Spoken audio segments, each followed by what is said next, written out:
అమ్మదయ్య ఉంటే అన్నీ ఉన్నట్లే అని అంటారు. అటువంటి అమ్మవారి యొక్క అనుగ్రహం అందరికీ కావాలి. మరి వరాలనిచ్చే వరమహాలక్ష్మీదేవి అమ్మవారి పూజా విధానంలో అమ్మవారిని ఎంతో భక్తి శ్రద్ధలతో పూజలవి చేసుకొని ఉంటాం. మరి పూజ అనంతరం ఉద్యాపన ఎప్పుడు చెప్పాలి, అలాగే అమ్మవారికి ఉద్వాసన ఎలా పలకాలి అనే విషయాలన్నింటినీ కూడా వివరణాత్మకంగా చెబుతూ, అలాగే పూజలో పెట్టినటువంటి కలశంలో పెట్టినటువంటి కొబ్బరికాయ, జాకెట్ ముక్క, అలాగే కలశానికి అలంకరణ చేసినటువంటి పసుపు కొమ్ము, చేతికి కట్టినటువంటి తోరము, అమ్మవారికి ఇచ్చినటువంటి వాయినము ఏం చెయ్యాలి, అలాగే ఉద్వాసన మంత్రం ఏమిటి అనే విషయాలన్నింటినీ కూడా వివరణాత్మకంగా మీ అందరికీ కూడా వీడియోలో నేను చేస్తూ మీ అందరికీ చూపిస్తానండి. కాబట్టి ఇది డెమో వీడియో ఎక్కడ స్కిప్ చేయకుండా చివరి వరకు చూడండి. అప్పుడే మీకు ప్రతి ఒక్క విషయం కూడా చాలా చక్కగా అర్థమవుతుంది. అందరికీ నమస్కారం అండి. అందరూ ఎలా ఉన్నారు? బాగున్నారా? నేను బాగున్నాను. మీరు ఇంకా బాగుండాలని మనస్ఫూర్తిగా కోరుకుంటున్నాను. ప్రతి సంవత్సరం కూడా శ్రావణ మాసంలో శ్రావణ పౌర్ణమికి ముందు వచ్చే శుక్రవారం, అంటే శ్రావణ మాసం మొదలైన తర్వాత రెండవ వారం వరలక్ష్మి వ్రతంగా మనందరం కూడా జరుపుకుంటాము. లక్ష్మీదేవి అమ్మవారు అలంకార ప్రియురాలు కాబట్టి అమ్మవారికి అలంకరణ అంటే చాలా ఇష్టమండి. అందుకే మనందరం కూడా ఈ శ్రావణ మాసంలో వరలక్ష్మి పూజలు అమ్మవారికి చక్కగా అలంకరణలు చేస్తూ ఉంటాం. ఇలాగ అమ్మవారికి ఫేస్ అది పెట్టి చీరది కట్టి అలంకరణ చేస్తూ ఉంటాం. లేదా పటానికి అలంకరణ చేస్తాం. లేదా కలశం ఆనవాయితీ ఉన్నవారు కలశాన్ని పెట్టుకుంటారు. కలశం ఆనవాయితీ ఉన్నవారైనా లేదా కలశం ఆనవాయితీ లేనివారైనా ఎవరైనా సరే అమ్మవారికి ఉద్వాసన పలకాలి. నిత్య పూజా మందిరంలో కనుక మీరు పూజ చేసుకున్నట్లయితే ఉద్వాసన పలకనవసరం లేదండి. ఇలా సపరేట్గా పూజాపీఠాన్ని పెట్టి పూజ చేసినప్పుడు మాత్రం తప్పకుండా అమ్మవారికి ఉద్వాసన అయితే పలకవలసి ఉంటుంది. అసలు ఎందుకు అమ్మవారికి ఉద్వాసన పలకాలి అంటే, మన జీవితంలో కుటుంబ బాధ్యతల వలన ప్రతి నిత్యము ఉదయము, మధ్యాహ్నము, సాయంత్రం వేళ అమ్మవారికి ఈ విధంగానే పూజలు చేయాలంటే అందరికీ సాధ్యం కాని పని. ఉద్యోగరీత్యా ఇలా ప్రతి ఒక్కరికి ఒక రకమైన సమస్యలన్నీ ఉంటాయండి. అందుకుగాను అమ్మవారికి ఈ విధంగా సపరేట్గా పూజాపీఠాన్ని పెట్టి ఒక్కరోజైనా భక్తి శ్రద్ధలతో పూజ అనేది చేసి ఉద్యాపన చెప్పి ఉద్వాసన అనేది పలకాలి. మరి వరలక్ష్మి పూజానంతరం ఉద్వాసన ఎప్పుడు పలకాలి అంటే, ఎప్పుడు కూడా అమ్మవారికి పూజలు చేస్తున్నప్పుడు పూజా వ్రతాలు ఏ వ్రతాలు చేస్తున్నా కూడా పూజ చేసిన రోజు మాత్రం పూజాపీఠాన్ని కదపకూడదు. అదేవిధముగా వరలక్ష్మి వ్రతంలో కూడా మీరు శుక్రవారం వేళ పూజ చేస్తున్నప్పుడు మన ఇంటికి వచ్చినటువంటి ఆడపడుచైన వరమహాలక్ష్మీదేవి అమ్మవారికి భక్తి శ్రద్ధలతో పూజలు చేసి శుక్రవారం వేళ పూజాపీఠాన్ని మాత్రం కదపకూడదండి. కాబట్టి ఉదయం వేళ, సాయంత్రం వేళ కూడా అమ్మవారికి పూజలు అవి చేసి ఉన్నంతలోనే అమ్మవారికి దీపదూప నైవేద్యాలన్నీ సమర్పించి ముత్తైదులకు తాంబూలం ఇచ్చి మరుసటి రోజు అనగా శ్రావణ శనివారం వేళ ఉదయం వేళ కూడా పూజ అది చేసి దీపదూప నైవేద్యాలు సమర్పించాలండి. అలాగే పాలు, పండ్లు ఏవైనా సరే నైవేద్యంగా పెట్టి దీపం ఉండగానే పూజాపీఠాన్ని కదపవలసి ఉంటుంది. మరి ఉద్యాపన అంటే ఏమిటండి, ఉద్వాసన అంటే ఏమిటండి అని అంటే, మనం ఎప్పుడైనా సరే వ్రతాలు చేస్తున్నప్పుడు, అంటే వరలక్ష్మి వ్రతం అలాగే సత్యనారాయణ స్వామి వారి యొక్క వ్రతాలు చేస్తున్నప్పుడు ఇలా రోజంతా కూడా స్వామి అమ్మవారిని ఇంటికి ఆహ్వానించి పూజలు అవి చేసి ఆ రోజుని పూజాపీఠాన్ని కదపకూడదు. మరుసటి రోజున ఈ రోజన్నీ కూడా సకల ఉపచారాలతో ఉదయం వేళ చక్కగా దీపదూప నైవేద్యాలు సమర్పించారు, మధ్యాహ్నం మహానైవేద్యం, సాయంత్రం వేళ ఉన్నంతలోనే దీపదూప నైవేద్యాలు సమర్పించారు. ఈ విధంగా పూజ చేసి మరుసటి రోజున పూజ చేసిన తర్వాత కదపటాన్ని ఉద్యాపన అని అంటారనమాట. మరి ఉద్వాసన అంటే అమ్మవారికి ఇలా పూజలు అవి చేసిన తర్వాత పూజాపీఠాన్ని కలుపుతూ ఉద్వాసన మంత్రం చెప్పి అమ్మవారిని వెళ్ళి రమ్మని కోరుతూ చెప్పేదే ఉద్వాసన పలకడం. మరి ఉద్వాసన మంత్రంతో పూజాపీఠాన్ని ఎలా కదపాలనే విషయం ఇప్పుడు తెలుసుకుందాము. మరి శనివారం ఉదయం వేళ కూడా దీపదూప నైవేద్యాలను సమర్పించి దీపం వెలుగుతుండగానే అమ్మవారి దగ్గర నమస్కరించుకుని ఒక పువ్వు 2 అక్షంతలు తీసుకుని తల మీద వేసుకుని తల్ల పువ్వు అయితే పెట్టుకోవాలండి. అమ్మవారికి నమస్కరించుకొని ముందుగా కలశం లేదా పూజాపీఠము లేదా అమ్మవారి పటము ఇలా చేత్తో పట్టుకుని గచ్చ గచ్చ మహాదేవి స్వస్థానం పరమేశ్వరి ఎత్ర బ్రహ్మదయోదేవి తత్ర గచ్చ సురేశ్వరి ఈ మంత్రాన్ని చదువుతూ ఈ విధంగా 3 సార్లు కలశాన్ని ఎత్తిపెట్టి యథాస్థానంలో పెట్టుకోవాలి. ఒకవేళ మాకు మంత్రం చదవడం రాదండి అనుకున్నవారు పునరాగమనాయచ అని కానీ యథాస్థాన ప్రవేశయామి అని కానీ చెప్పుకోవచ్చు. అలాగే పటాన్ని కూడా ఇలాగే 3 సార్లు యథాస్థానంలో ఎత్తిపెట్టాలండి. కలశం కానీ పటం కానీ ఇలా పూజా పీఠాన్ని కూడా 3 సార్లు ఎత్తిపెట్టాలి.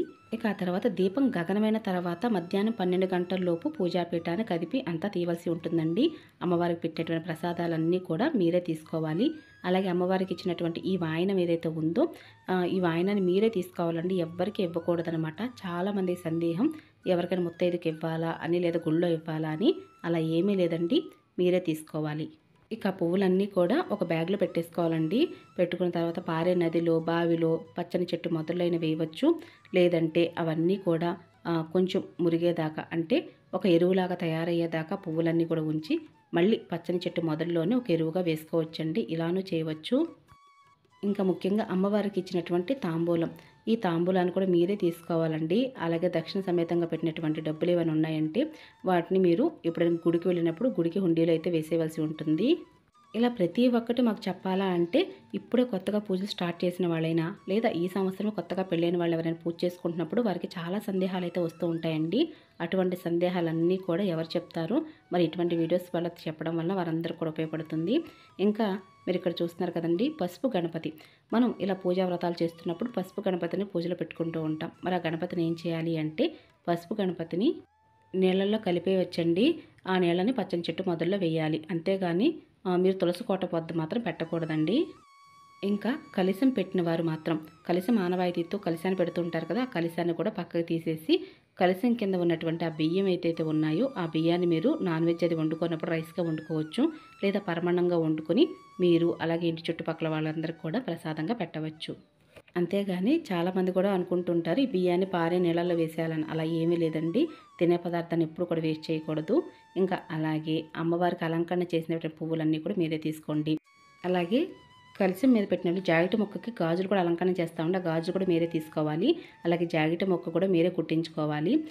అలాగే కలశానికి మీ శక్తి కొలది రూపు గనక బంగారు రూపుని కొని తెచ్చుకొని చక్కగా ఆ రూపుకే మీరు పసుపు దారం వేసి కలశానికి కట్టారనుకోండి, లేదా అమ్మవారి పటానికి వేశారనుకోండి, ఆ రూపును కానీ లేదా పసుపు కొమ్మును కానీ ఏం చేయాలి అంటే పసుపు కొమ్ముని మీరు ఇలా తీసిన తర్వాత మీ మెడలో ఒకరోజు ధరించి పచ్చని చెట్టు మీద అయితే వేయవలసి ఉంటుందండి.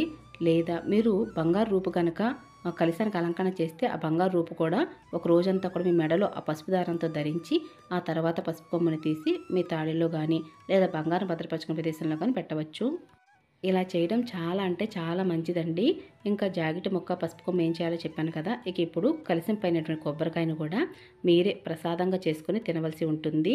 ఇంకా మామిడి ఆకుని ఒక ఆకైతే తీసుకుని కలశంలో ఉన్న నీళ్ళన్నింటిని కూడా ఇల్లంతా ప్రోక్షణ చేయాలండి. ఈ కలశంలో ఉన్న నీళ్లు చాలా పవిత్రమైన జలము కాబట్టి ఈ నీళ్ళని ఇల్లంతా కూడా కొద్ది కొద్దిగా ప్రోక్షణ చేసి మీ మీద కూడా చల్లుకోండి. మిగతా నీరుని పచ్చని చెట్టు మొదల్లో అయితే వేయండి. ఇంకా ఈ విధంగా అయితే కలిసిన నీళ్ళని అయితే ఇంటినంతా ప్రోక్షణ చేయాలి. ఇంకా ఇవే కాకుండా పూజలో పెట్టినటువంటి పసుపు కుంకుమలండి అమ్మవారికి మనం ఎంతో శుభప్రదంగా సమర్పించాం కదా. మరి ఆ పసుపు కుంకుమలు ఏం చేయాలండి అంటే ఆ పసుపుని మీరు గడపకు రాయవచ్చు, సూత్రాలకు రాసుకోవచ్చు, మొహానికి రాసుకోవచ్చు అండి. కాళ్ళకు మాత్రం రాయకూడదండి. ఇది ఎంతో పవిత్రమైన అమ్మవారి ఆశీర్వాదంగా భావిస్తూ పసుపు కుంకుమలు అమ్మవారు ఇచ్చారని భావించాలి. ప్రతిరోజు కూడా నుదుటిన బొట్టును పెట్టుకోవాలి. ఇంకా అమ్మవారి పటం కింద కూడా తమలపాకు వేసి బియ్యం అది పోసాం కదండి. మరి ఆ బియ్యం ఏం చేయాలి అంటే ఆ బియ్యాన్ని కూడా ఇందాక కలశం కింద బియ్యం పోసాం కదండి, ఆ బియ్యంలో ఈ బియ్యాన్ని చేర్చి పరమన్నంగా వండుకోవడం లేదా నాన్ వెజ్ తిన్నప్పుడు రైస్గా వండుకోవడం లాంటివి చేయవచ్చు. ఒకవేళ అంటే శ్రావణ శనివారం వేళ మీరు దీపారాధన చేసి పూజాపీఠాన్ని కదిపేసి ఉద్యోగరీత్యా బయటికి వెళ్ళినప్పుడు దీపం గగనమవటానికి సమయం పడుతుంది కదండి. మరి పూజాపీఠాన్ని తర్వాత తీయవచ్చా అంటే సాయంత్రం వేళ తీయవచ్చా అంటే తీయవచ్చండి. మీకు వీలైతే 6 గంటల లోపే పూజాపీఠానికి కదిపి తీయవలసి ఉంటుంది. 6 గంటల తర్వాత మేము ఉద్యోగరీత్యా వస్తామండి, మరి తర్వాత తీయవచ్చండి. మరి అర్ధరాత్రి కాకుండా మరి 8 గంటల లోపు అయితే పూజాపీఠానికి కదిపి తీయవలసి ఉంటుంది. ఎంత శుద్ధిగా శుచి శుభ్రతతోటి అమ్మవారి యొక్క పూజాపీఠాన్ని ఏర్పాటు చేశాము, అంతే విధంగా పూజకు ఉపయోగించినటువంటి పువ్వులు కానీ అలాగే కలశంలో నీళ్లు కానీ అమ్మవారి పటాలు కానీ అంతే జాగ్రత్తగా తీసుకొని పక్కన పెట్టుకోవాలండి. అలాగే పూజా స్థలం అంతా కూడా అక్కడ మీరు శుద్ధి చేశారు కదా, అదంతా కూడా పవిత్రమైన స్థలం. అమ్మవారు మీరు పూజ చేసినంతసేపు కూడా అక్కడే కూర్చుని ఉన్నాను ఒక నమ్మకంతో పూజ చేశారు కదండి. కాబట్టి ఎంతో పవిత్రమైన ఈ స్థలాన్ని కూడా జాగ్రత్తగా శుద్ధి చేసేంత వరకు, అంటే ముగ్గులవి వేసాం కదండి, అవి కూడా తొక్కకూడదు. వాటన్నిటిని కూడా తడి బట్ట పెట్టి అంతా కూడా క్లీన్ చేసుకోవాలి. ఈ విధంగా మనం పూజాపీఠనంతటిని కూడా తీసి జాగ్రత్త చేసుకోవాలండి. ఇక అమ్మవారికి అలంకరణ చేసాం కదండి, చీర ఇంకా అమ్మవారికి ఫేస్ ఇవన్నీ కూడా మీరు మరొక పూజకైతే ఉపయోగించుకోవచ్చు. ఇవన్నీ కూడా తీసి శుద్ధి చేసుకొని మరలా పూజకు ఉపయోగించుకోవచ్చండి. ఇక ఇదేనండి అమ్మవారికి పూజ చేసిన తర్వాత పూజాపీఠాన్ని ఎలా కదపాలి, ఉద్వాసన ఎలా పలకాలనే విషయాలన్నింటినీ కూడా పూర్తి వివరణాత్మకంగా మీకు ఈరోజు వీడియోలో షేర్ చేశాను కదా. మీ అందరికి కూడా ఈ వీడియో యూస్ఫుల్ అవుతుంది అనుకుంటున్నానండి. మీకు కనుక ఈ వీడియో నచ్చినట్లయితే మీ ఫ్రెండ్స్కి రిలేటివ్స్కి ఫార్వర్డ్ చేయండి. అలాగే లైక్ చేసి షేర్ చేసి కామెంట్ ఇవ్వండి. మరొక మంచి పూజా విధానంతో మళ్ళీ కలుసుకుంటానండి. ఇక అప్పటి వరకు నమస్కారం అండి.